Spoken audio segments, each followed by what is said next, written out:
Así es, estamos listos para comenzar el espacio de la entrevista de Hechos AM. Estamos a mitad de la semana, en un día muy lluvioso, en un día en el que hay que tener mucha precaución. Y hoy vamos a hablar precisamente de algo que nos interesa a todos, que son servicios de salud, el tema de salud que vuelve siempre, o que está presente siempre en la vida cotidiana de todos los salvadoreños. Pero pongamos algunos elementos en contexto y luego saludamos a nuestro invitado de esta mañana, el viceministro de Servicios de Salud. Los empleados del Ministerio de Salud que tienen un salario menor a $1,000 recibirán el próximo año el 8% del escalafón, informó recientemente el ministro de Hacienda, Nelson Fuentes, en compañía de la ministra de Salud, Violeta Mengíbar. Según las autoridades, los trabajadores con salario menor a $1,000 recibirán el 8% del escalafón, mientras que aquellos que ganan entre $1,001 y $2,000 recibirán el 4%. Y quienes devengan entre $2,001 y $3,000 tendrán el 2% del incentivo salarial. El ministro de Hacienda aseguró que serán 11.906 trabajadores del ministerio los que recibirán el 8% del escalafón, 10.969 que tendrán el escalafón del 4% y 2.027 que gozarán del 2%. Es importante mencionar que a inicios de esta semana, algunos trabajadores del Instituto Nacional de Salud redujeron labores como medida de protesta, por lo que aseguran se trata de un acoso laboral. Otro sector de médicos señala también que la red de hospitales de salud pública aún tiene temas pendientes. Por ejemplo, en el Hospital Rosales, sindicalistas denuncian que aún existe desabastecimiento de medicamentos para el área de cardiología, lámparas en los quirófanos y contratación de más personal. A pesar de estas denuncias, es importante mencionar la labor de las autoridades por enfrentar este tipo de problemas e incluso gestionar ayudas internacionales. Tal es el caso del más reciente donativo que recibió el Ministerio de Salud por parte de la Embajada de Brasil: 1,000 ampollas de antimonio de meglumina para tratar la leishmaniasis, una enfermedad transmitida por la picadura del mosquito simúlido hembra y que puede traer graves consecuencias a la salud de las personas. Estas serán distribuidas en los hospitales nacionales de La Unión, de San Miguel y Santa Ana, lugares donde se han reportado casos de esta enfermedad. Sobre estos y otros temas estaremos conversando esta mañana en la entrevista de Hechos AM. ¡Comenzamos! Así es, comenzamos. Le damos los buenos días en este día miércoles al señor viceministro de Servicio de Salud, Julio Robles Ticas. Señor viceministro, un gusto que esté con nosotros, bienvenido y qué bueno que nos acompañe. Muy buenos días. Un saludo muy especial a la teleaudiencia de Canal 12 y quiero también solidarizarme con algunas familias que ya con estas lluvias han sido afectadas. Por ejemplo, el Ministerio de Salud y Protección Civil estamos atendiendo alrededor de 6 albergues con más de 84 familias afectadas, desplazadas por la lluvia, y más de 340 personas en 9 municipios. Y pedirles que atiendan las recomendaciones pertinentes para no caer en alguna inconveniente, sobre todo de salud o de enfermedad. Las lluvias siempre se convierten también en un disparador de ciertas enfermedades. Sí. ¿No han tenido ustedes un incremento en consultas por problemas respiratorios, por ejemplo? Lo que esperamos en este tiempo son problemas respiratorios y gastrointestinales en la fase aguda y posteriormente afectaciones tales como las arbovirosis. Hasta este momento, dadas las recomendaciones de la misma población y todas las medidas que se han tomado con las personas desplazadas, las afectaciones han sido mínimas. Nos encontramos prácticamente en los límites normales de estas afectaciones. Muy bien, señor viceministro, hay algunos puntos que me gustaría conocer su punto de vista y me gustaría que nos diera usted sus evaluaciones. El presupuesto de salud va a aumentar, de acuerdo a los datos que se publicaban recientemente, 39.7 millones para el año 2019. Esto va a llevar el presupuesto de salud a 662.1 millones de dólares, de acuerdo a las proyecciones presentadas, ¿no? Sí. Esto va a ser superior al presupuesto que se tuvo en este 2018. Me gustaría saber, cuáles son los principales proyectos, cuáles son los principales elementos de este presupuesto que incrementa para el área de salud en el año que se avecina. Sí, la realidad es que como Ministerio de Salud sabemos perfectamente que cualquier incremento para atender a la población salvadoreña desde la prevención hasta la rehabilitación es muy bueno. 662 millones para un presupuesto el cual arrancamos en el año 2009, por ejemplo, con alrededor de 400 millones, se ve que hay un incremento sustancial, gradual, por año del presupuesto de salud. En este caso, nosotros estamos felices porque significa 39 millones de incremento al presupuesto de salud, invertir 17 de ellos, porque ya vienen asignados para medicamentos e insumos. ¿Qué significa esto? Que una inversión de este año de 52 millones aproximadamente en medicamentos, para el próximo año 2019 con este presupuesto tendríamos 17 millones más para invertir. ¿Y esto qué significa? Una mejor atención, una mejor dotación de medicamentos para las diferentes enfermedades y mejor accesibilidad para nuestra población y tener accesibilidad a ellos. Ahora, los 17 millones son una parte, los otros 17 millones son asignados al presupuesto del ministerio para pagar el escalafón, el incremento al escalafón, porque el escalafón viene desde 1994 asignándose a los trabajadores y cada año hay un incremento. El incremento correspondiente a este año se asignaba alrededor de 31 millones de dólares. Sin embargo, la asignación que tiene el Ministerio de Salud hasta este momento son 17 millones. Con 17 millones, tal como decía el anuncio, tenemos capacidad para darle el 8% a los que ganan menos de $1,000, entre $1,001 y $2,000 darles el 4%, y a los mayores de $2,000, los que ganan más de $2,000 en el ministerio, solo nos alcanza a darle el 2% hasta los que ganan $3,000. Los que ganan más de $3,000 no se les va a dar incremento por esta ocasión, porque los 17 millones ya se distribuyeron en todo el personal, sobre todo aquel personal que gana menos salario en el Ministerio de Salud. ¿Considera, viceministro, que esta es la última palabra de ustedes como titulares de la cartera de salud sobre esta situación? Porque hemos escuchado declaraciones de organizaciones laborales que dicen: nosotros queremos que se nos pague la prestación tal y como fue aprobada en el año 94, que comprendía pues un porcentaje por antigüedad y otro porcentaje por desempeño. Y decían, si bien es importante el anuncio hecho, pero no es, digamos, la prestación que establece la ley del escalafón aprobada en el año 94. No es la última palabra, porque el presupuesto ya se presentó el 28 de septiembre por el señor ministro de Hacienda a la Asamblea Legislativa. En la Asamblea Legislativa entra en un proceso de discusión y análisis.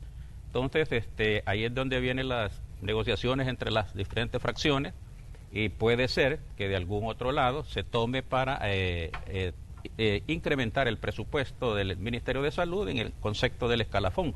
Lo que nosotros vemos como gobierno y como ministerio es que incrementarle a salud significa quitarle a otro ministerio.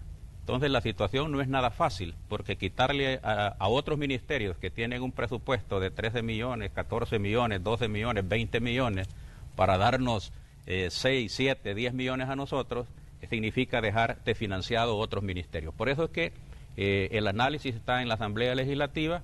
Lo que esperamos nosotros como Ministerio de Salud es que se apruebe lo más pronto posible el presupuesto, porque dependiendo de ello así asignamos el incremento al escalafón en enero, porque si no se aprueba el presupuesto, entre más se tardan, menos aplicabilidad hay para el escalafón y menos aplicabilidad para comprar medicamentos. Si no es un beneficio retroactivo, entonces solo se aplica, digamos, a partir de la fecha en que el presupuesto a partir de la fecha en que hay un periodo, porque hay que preparar planillas, hay que preparar todo, y entonces bajo ese concepto tiene que ver la fecha con la que se aprueba el presupuesto. Entonces nosotros la vez pasada, por ejemplo este año, se aprobó allá se tardó en aprobarse, no se financió el mes de enero, por ejemplo, para pagarles el incremento al escalafón a los trabajadores.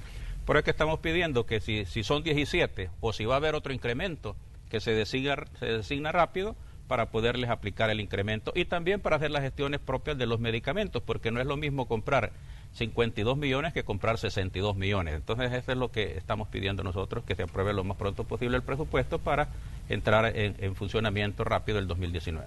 Pero hay un punto importante de la discusión que se puede dar en la Asamblea Legislativa, y es el uso político de ese tipo de prestaciones.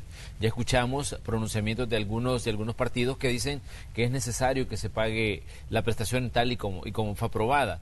En conversaciones que hemos sostenido con la titular Violeta Mengíbar decía de que esta es una prestación que ha sido hasta cierto punto, no ha sido constante en el devenir del tiempo, desde que se aprobó en el año 94. ¿Cómo ven ustedes que se se entre a discusión de este tema que es tan delicado para el sector trabajador en momentos en que estamos a la puerta de una elección presidencial también. Sí, es bien complicado esto porque el escalafón se aprobó el 94, la ley del escalafón, porque es una ley, pero no se aplicó el 94, se aplicó hasta el año 96, solo ahí hay un desfase.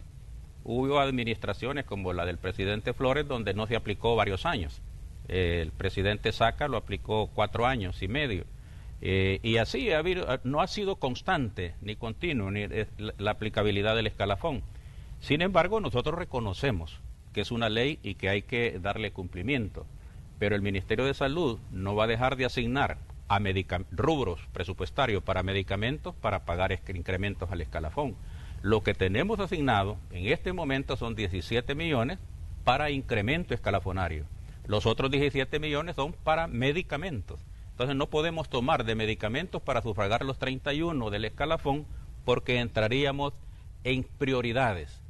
¿Qué es más prioritario? Los 6 millones de habitantes que atendemos, a los cuales les debemos la atención y debemos de tener medicamentos e insumos, o a 30.000 trabajadores, que en este caso se reduce menos por la cantidad, porque ya usted mismo lo ha dicho, más de 12.000 prácticamente van a recibir el 8% que ganan menos de $1.000 al mes. Entonces, este incremento es bueno. Nosotros lo reconocemos, sabemos que los avances que hemos tenido en esta reforma de salud se deben a nuestros recursos humanos, a los trabajadores, a los 30.000 trabajadores, pero también sabemos que aquella persona que gana menos de $1.000, que es la que se faja allá en el interior del país, la que anda, los promotores de salud, las enfermeras, los laboratoristas, etcétera, que andan allá en el interior del país, en las montañas, en las laderas, en los ríos, trabajando, esas personas se merecen un incremento mayor.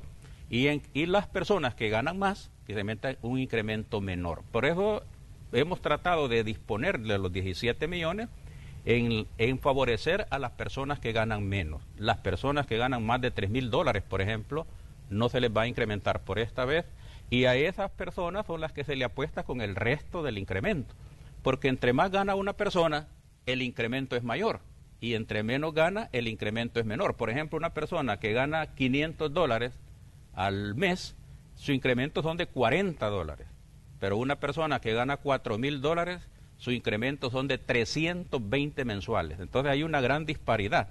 Aumentarle al que gana menos es más justo, y que el que gana más por este momento, que no hay factibilidad económica para hacerlo, se mantiene el incremento hasta los $3.000.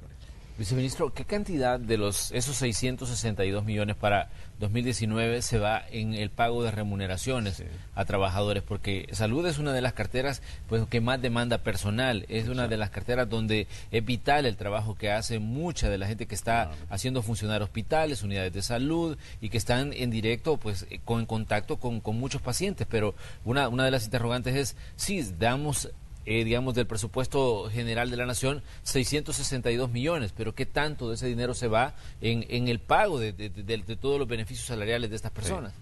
Nosotros comprendemos perfectamente que el eje fundamental de las atenciones y acciones en salud es el recurso humano. Es el médico, es la enfermera, es el promotor, es el laboratorista, el técnico de rayos X, etcétera. Todos, desde el vigilante, somos importantes en el Ministerio de Salud.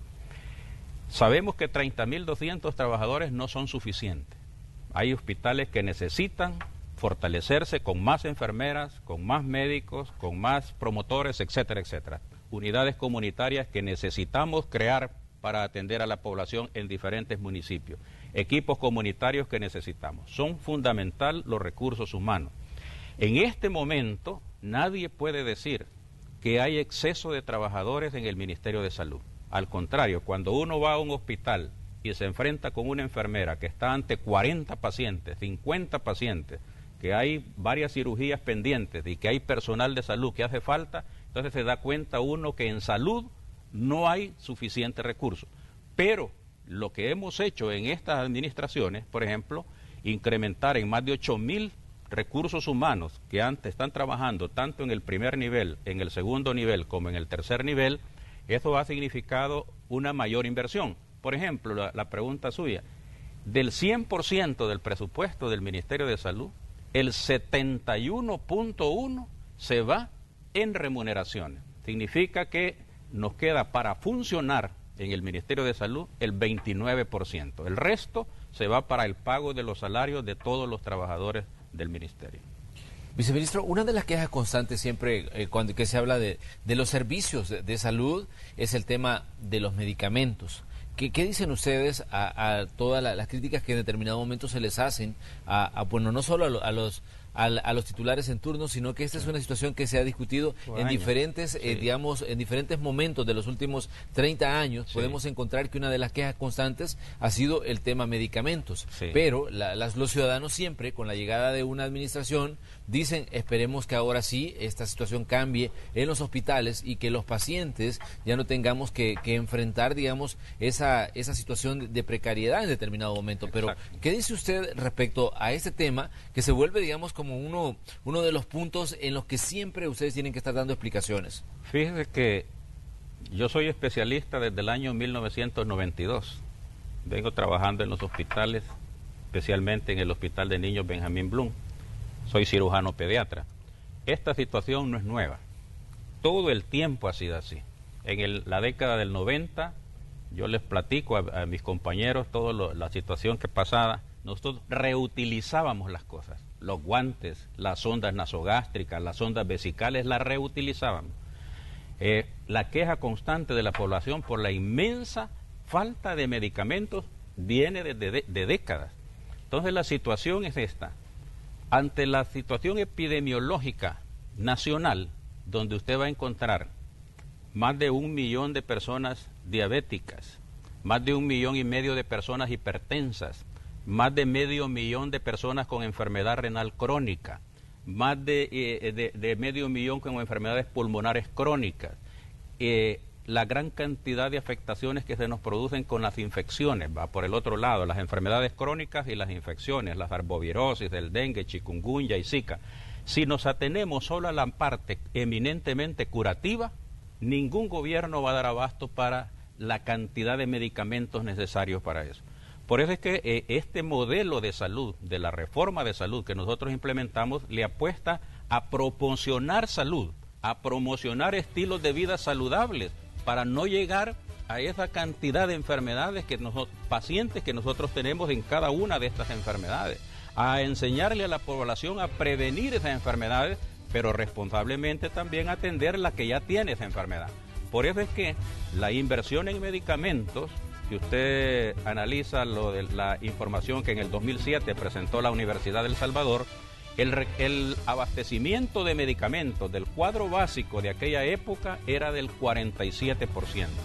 Ahora nosotros tenemos un nuevo cuadro básico con más medicamentos y tenemos un 85% de abastecimiento en hospitales y 90% en unidades comunitarias de salud. Hemos ido mejorando. La inversión ha pasado de alrededor de $30 millones anuales en medicamentos a $52 millones hoy en el 2018. Sin embargo, para el 2019 llevamos 17 millones más.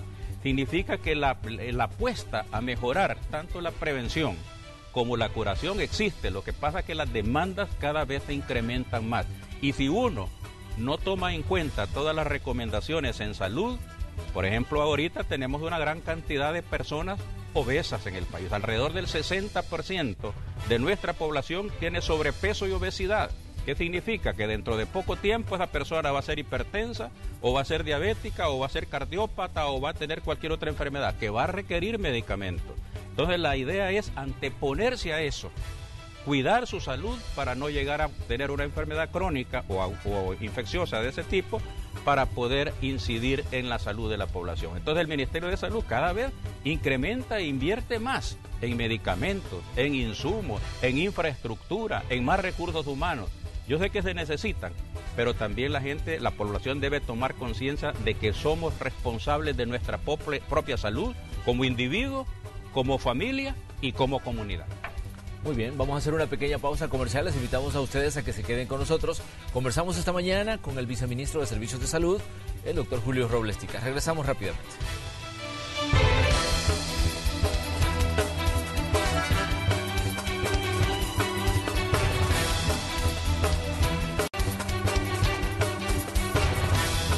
Esta mañana en el espacio de la entrevista de Hechos AM conversamos con el doctor Julio Robles Ticas, viceministro de Servicio de Salud. Estamos hablando de diferentes temas que tienen que ver con los servicios que se prestan en El Salvador en esta área. Viceministro, ¿qué dice usted a quienes afirman que en determinado momento en El Salvador todavía existe una baja cobertura de salud? Todavía existe déficit, digamos, pero que se ha mejorado nadie lo puede negar. Fíjese que la cobertura de salud hasta el año 2009, por ejemplo, para contarle la experiencia que nosotros tenemos, los servicios de salud en el Ministerio de Salud eran 19 hospitales, 11 centros de salud y 377 unidades de salud. Eso era la presentación del Ministerio de Salud. Hoy son 30 hospitales y estamos por construir 2 nuevos, 30 hospitales. Tenemos 756 unidades de salud, o sea que hemos duplicado las unidades de salud. Pero no solo hemos duplicado las unidades de salud, sino que hemos formado 576 equipos de 7 personas que no están en la unidad de salud, sino que se desplazan buscando a aquel niño, a aquella embarazada, a aquel mayor de edad, para llevarle un seguimiento y un control. La cobertura se ha incrementado.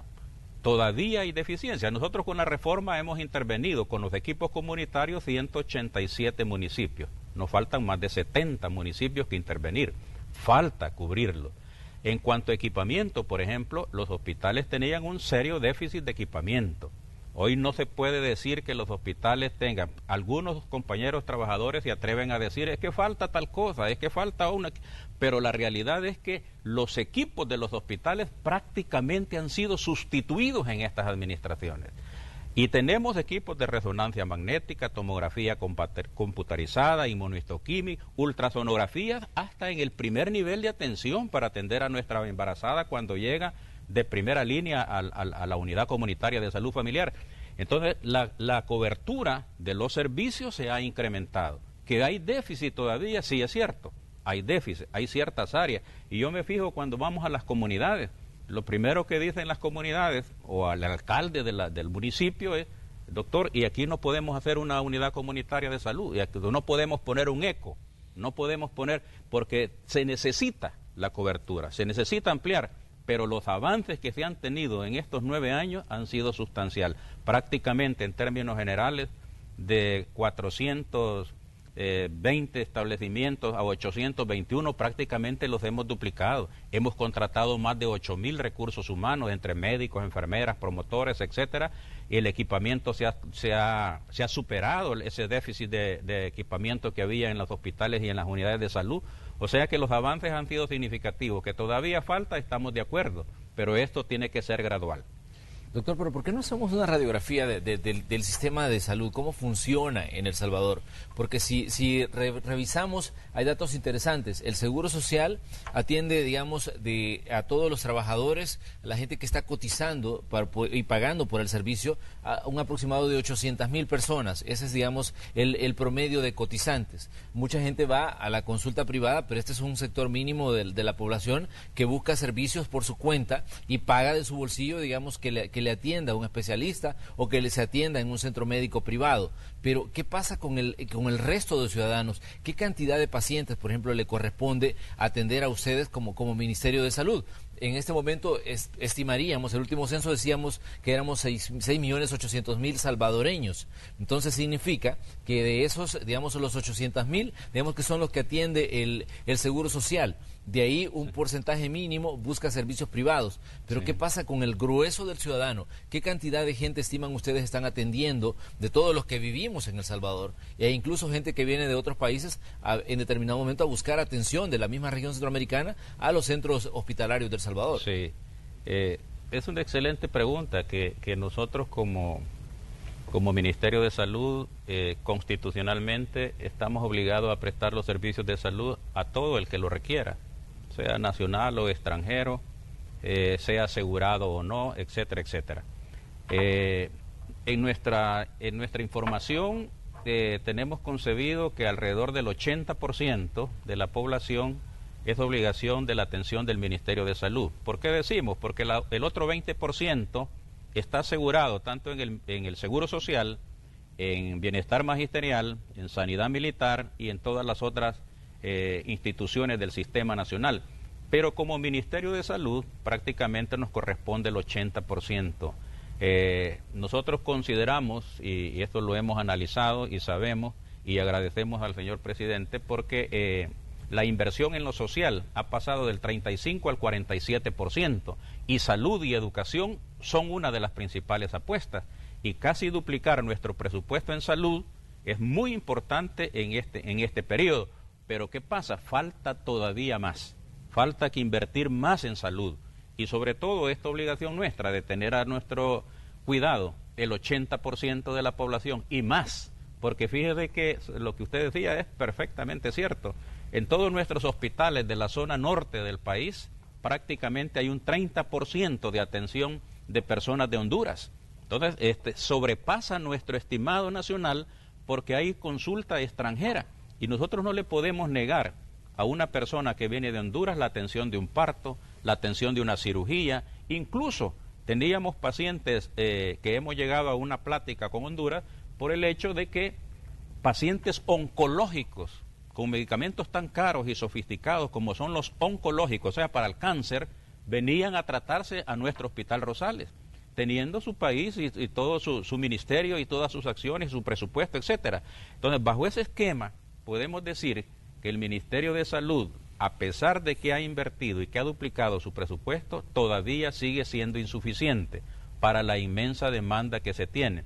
Bajo ese esquema es que se tiene que ir trabajando en proyectar, en presupuestar, en analizar, pero no solamente invertir más, sino que crear conciencia en la población del cuidado de su salud. Por eso es que dos ejes de la reforma de salud son importantes. Uno es la participación ciudadana, el compromiso de la gente de organizarse en su comunidad, de hacer su diagnóstico de salud y ver qué ellos pueden hacer por sus propios medios, incluso sin acompañamiento del Ministerio de Salud.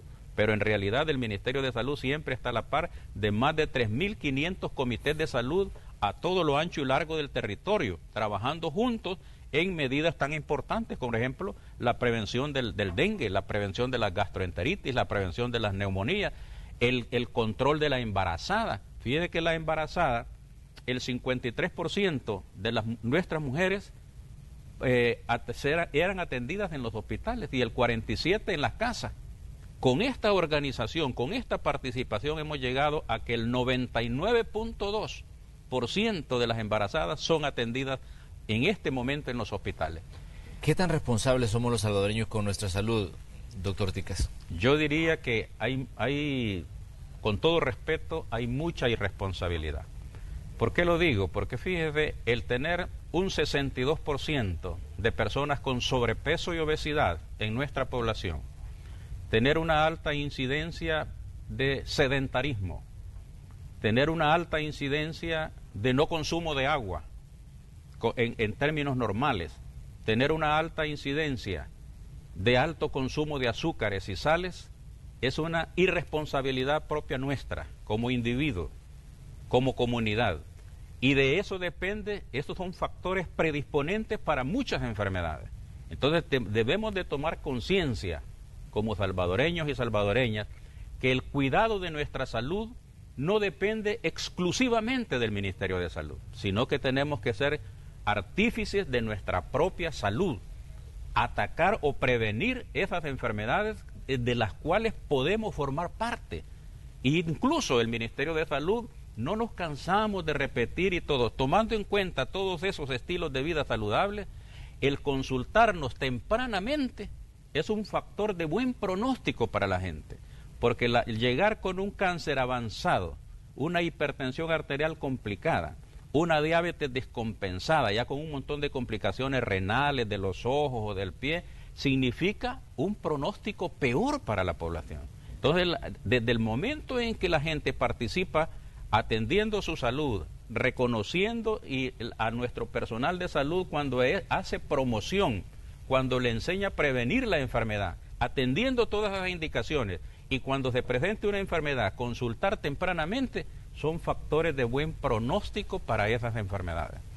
Doctor, Fusades daba a conocer un estudio, decía por ejemplo, y ellos reconocían que hay avances en algunas áreas como la reducción de la mortalidad materna, pero proponen, por ejemplo, un plan de desarrollo para la salud que tiene como primer objetivo mejorar la integración y la eficacia del sistema de salud, mejorar la capacidad institucional, la gestión del recurso humano y la aplicación de tecnologías en la atención de los pacientes, decían ellos. ¿Qué piensan ustedes cuando salen este tipo de análisis que se hacen sobre el tema salud, que es tan vital para digamos, el desarrollo de un país? Sí.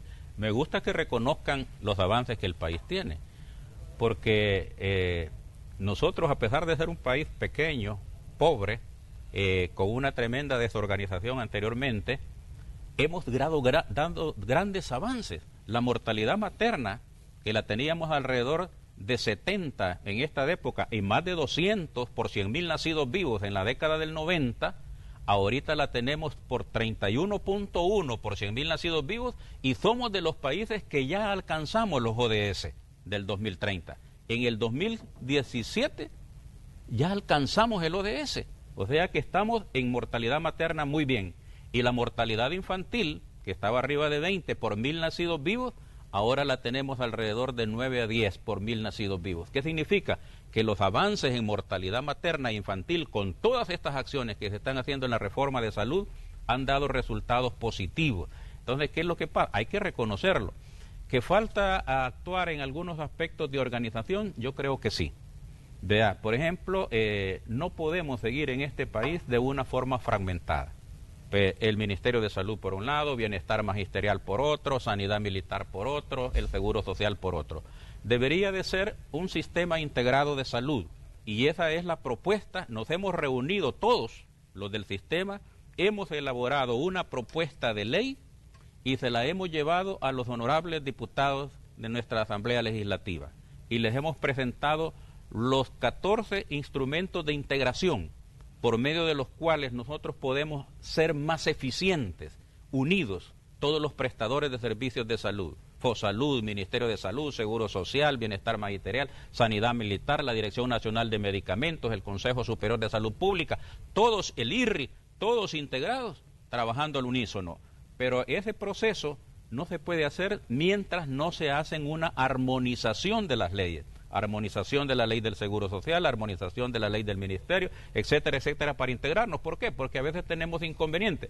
Nosotros como Ministerio de Salud podemos atender a los asegurados y no hay ningún... Atendemos los niños asegurados en el Blum, atendemos los 30.000 trabajadores del Ministerio de Salud que están asegurados, en el Ministerio los atendemos, pero el Seguro Social no puede atender a nuestros trabajadores porque no tienen su formulación como asegurado. Entonces tenemos que entregar una organización diferente para ser más eficientes integralmente, incluso las compras conjuntas de medicamentos. Por ejemplo, podemos comprar todos unidos a precios más baratos que si lo hacemos cada una de las instituciones por separado. Hay diferentes factores o instrumentos de integración que si la Honorable Asamblea Legislativa los discute, los analiza y nos apruebe esa ley, el sistema sería más eficiente. Estamos hablando de la Ley Nacional de Salud. ¿Es esta la ley del Sistema Integrado Nacional de Salud. Esa está en la Asamblea Legislativa desde hace varios meses ya y se empezó a discutir, se llegaron creo que a 15 artículos, de ahí se detuvo, ya llevan como 6 meses de no discutirla y ahí está guardada.